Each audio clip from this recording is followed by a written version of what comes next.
Alright, we started. Today's episode is going to be a wild one. I'm telling you right now, it's going to be super cool. I've had the weirdest things happening to me, so I'm stoked to be talking about it. And I'm just going to get right into my sidekick shit right away. So I've talked a lot about it. I've talked a little bit about this author who writes these awesome books. Her name is Jane Roberts. I'm not going to get too much into her, but she has been an influence for me. And there's also been somebody else that's been a huge influence for me. And it's this guy, his name is Shunya Murti. He has an ashram down in Costa Rica. And his whole thing is just on helping people raise their level of consciousness. And he has his own YouTube channel. And I first got into him when he was talking about, when I was first listening to him, what I was most interested in initially was his take on the idea of PTSD is an attack on love. That's actually really where I got my idea when I started writing my book. A lot of it came from him, that PTSD was an attack on love, that love was the same vibration as your soul, that they were simultaneous, the same thing. And so, love would be coursing through your body, and PTSD would be, any emotional reactions to this natural state of grace and love flowing through you that was, attacking it or trying to turn away from it due to traumas that you had, most likely when you were really young, as a child, or sometimes, in some cases, before even birth. So he is someone that I have been really interested in, and I've actually been wanting to go to Costa Rica and spend a month with him, and just be there in that energetic field. There's I talked to here. I'm getting ahead of myself. I've been wanting to go down there and just be with them for a month, live there for a month, and so I actually applied. And I ended up talking to one of their admissions people, and this happened probably just a couple of weeks ago. And as we're talking, I'm asking her what do you guys even do there? What's the schedule like? And she's like, it's always a little bit different, but she's explaining some of the stuff. And she said her favorite part of the week is they have this little session where it's an artistic expression, and the idea is to reach deep into these lessons that you have been picking up on, and the symbols of them, from your dreams or from altered states of consciousness, I suppose, and to bring those symbols down onto a piece of paper or in a song or in a dance or really any artistic expression that you feel called to do. And that, I don't know, that really hit me. I was like, oh wow, I want to try that. So a couple of days later, I'm just chilling, having a good time, and I have this impulse to write down some symbols. I got the paper right here. I will show you the symbols that I wrote down, if you can see them. Oh yeah, you can kind of see them. Okay, so this is the top. I drew 5 circles, and then on each one, squiggly lines around each of the circles, and then there's a point. So there's a point right here, and then on the next circle, it moves down to the bottom. On the next circle, it moves halfway. On the next one, it moves up to the top, and then on the last one you can see it's made its way all the way around, and you can see the difference in the density of how close these squiggly lines are together. And then the bottom line is taking from this down here, and then it's the same thing with the points down to 1/4, halfway, 3/4, and then all the way through. And then over here I wrote, once the lines are parallel to each other, they merge into one, and then there's kind of a repeat cycle of that happening. And I was like, okay, what does that even mean? I wrote it down and I had no idea what it meant. And I wrote down like a few ideas that I had, but I wasn't sure until probably a week later. I got this idea and I'm like, oh, I think this is an explanation of how to put somebody into a trance state with their eyes. Because I had been doing this, like, these weird things with my eyes where I was kind of putting myself in a trance, and I thought there was something to it, and I'm like, oh, maybe these signs are explaining what's so important about it. And this would keep in line with kind of what the logic of what Jane Roberts was doing, because the thing that she was channeling was helping not only her, but the reader and whoever else develop their, or I guess in a way, evolve their consciousness. So I'm like, oh, this is fascinating. I'm getting these symbols that are helping me and hopefully other people evolve their consciousness. So I'm like, okay, so this is explaining how to put somebody in a trance state, but I mean, that's still not a lot of information. So a couple of days pass. And like, I'm thinking about this. I'm really like honestly contemplating really deeply about what this can mean, and kind of spontaneously with my hands. Here, I'll back up just a little bit. With my hands, I start doing this with my thumbs. I start moving them kind of in a circular direction. It's really hard to do on a camera. I don't know why. That shouldn't be hard.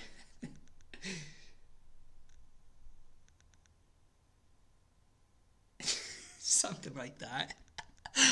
Anyway, with my thumb, I'm making a square motion, but I compared it to these circles. And there's 4 motions, and on these there's 4 placements of the dot, right? So I'm thinking, okay, I think what I'm doing with my thumbs is some indication of the movements of my eyes when I'm putting myself into a trance state. So I'm like, okay, according to my thumbs, this thumb trick or whatever, the first movement is backwards. The next movement is horizontal. The third movement is forward. And the fourth movement is merging back into one. Back into your sharp focus. And I wrote down, I'm thinking if I should read it. Let me grab it. I think it's around here somewhere.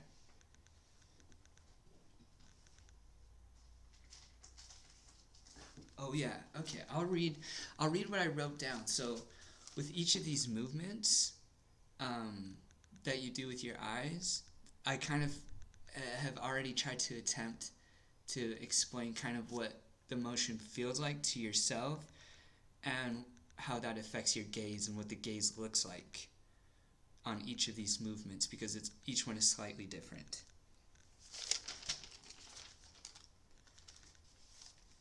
Alright, so this is just from my notes. When I get these notes, it's like, I would explain it as, it's coming from me, I would say it's my thoughts, but it feels like, in a way, novel and new, and so, like, exciting and creative that I'm, like, writing it down, and it feels like, I like to write it down. Maybe I should type it because I could do a little bit faster, but I've been writing it down, and it's like, the word that I'm writing, my brain is already 5 words ahead, and I'm, like, writing as fast as I can to keep up with, like, the thought in my head. Anyway, okay, so the first movement is backwards. I would describe the movement as if your gaze gets sucked up into your eyes. Your gaze relaxes and softens, and all objects and materials are blurred. So that first movement, it's kind of like sucking things back into your eyes, I think there is like a way of going maybe a little bit cross-eyed even sometimes. That I think that would be the right movement backwards. Yeah. And when you go a little bit cross-eyed, I think it's possible for what you're seeing to be blurred and a little bit split. So like I'm looking at a laptop and it's blurred and it's a little, you can tell that it's almost splitting a little bit. Okay, so that's the first movement. The second movement is horizontal, and this is what I wrote. The seer, so the seer is who you are no matter what the gaze is. If it's sharp or if it's blurred, you're still seeing through, so you're the seer. The seer will now experience a duplicate of all things. So the way that I would describe that, a duplicate, is that what you're looking at is blurred, and then you can imagine this blurred scene as like a snapshot. And that snapshot splits into two, the full thing does. And that would be the second movement. Okay, the third movement is the movement forward. And so the way that I would describe this is that, so you're now in this horizontal where there's kind of a split. The snapshot is split.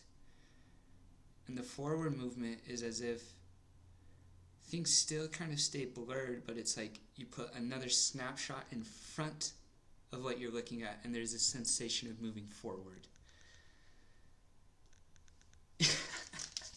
I hope this makes sense. Yeah, and then the fourth and final movement is the merging back into kind of oneness. And now there's no more blur, there's no more two or split or anything. You're back to your normal gaze. And that would constitute what I would say like one of these cycles or one of these revolutions. And I'm like, okay, fascinating. I believe this is fascinating, but I still don't really know what it even means. I mean, it's interesting information, but like, what is this trying to get to? And so where I'm at up to my little journey, my little process, I'll get you guys right up to the leading edge, is that trance state is like a practice. It's almost like strengthening a muscle. And eventually, what would indicate progress in your practice would be no longer needing to go into a trance state to be aware of these movements, but to keep your gaze as it is, let's say sharp, and to be aware of these movements happening inside of you. So when that happens, you kind of get a different perspective. And I still like the way of saying the movement is backward, horizontal, forward, merge, but I would describe it a little bit more practical. So the movement backwards, you would keep your gaze, you're not going into a trance, but the movement backward is an indication for your body to drop all of its tensions. All of the muscular tensions that are sometimes unconscious, that are a fight or flight response from a traumatic event that is imprinted in your brain that you're not really sure that you're doing, start to become aware of that. Drop all of this tension, all of these worries. That's the first step. And what I can kind of feel experientially when that happens is like a kundalini energy rising up your spine. So the movement would be both down and up, because that kundalini energy is now rising up your spine into your brain, which would make sense for the next movement, horizontal. And the horizontal sensation is, I would describe it as like literally your left hemisphere of your brain and the right hemisphere of your brain. There's a sensation that it's almost like splitting a tiny bit and expanding. And that expansiveness, well, one, feels good, but I think that also has to do with the Kundalini rising up into your brain, allowing it to have enough energy to open up to a new source of vibration. What I've heard this be called is Shakti energy. I'm sure there's a lot of terms for it, but that's just what I've heard. So that horizontal movement is opening yourself up to this new vibration. And for me, I would call this, like a higher power, divinity, your higher self, your ancestors, really whatever you want to call it, but it's a higher vibration that is healing and like life-giving, source-giving to your body. Okay, and so then the third movement would be forward. And the forward movement is this urge to combine both this new Kundalini energy and the Shakti energy, combine it into you and to make that a living part of your life. And that's the urge, both forward and then merging back into one. Both the energy inside and the energy outside, combining and accumulating, and consciously you realize that this is you. Yeah.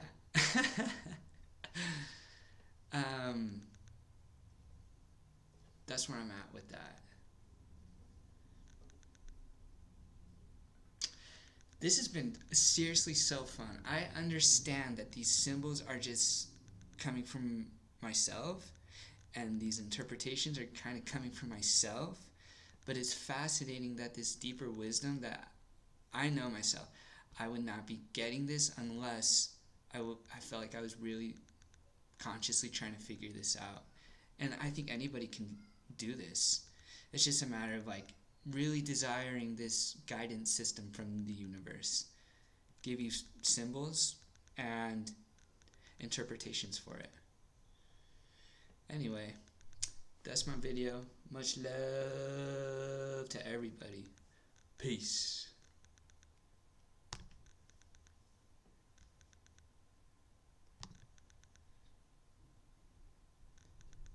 Oh, phew, I almost deleted my video. Thank God.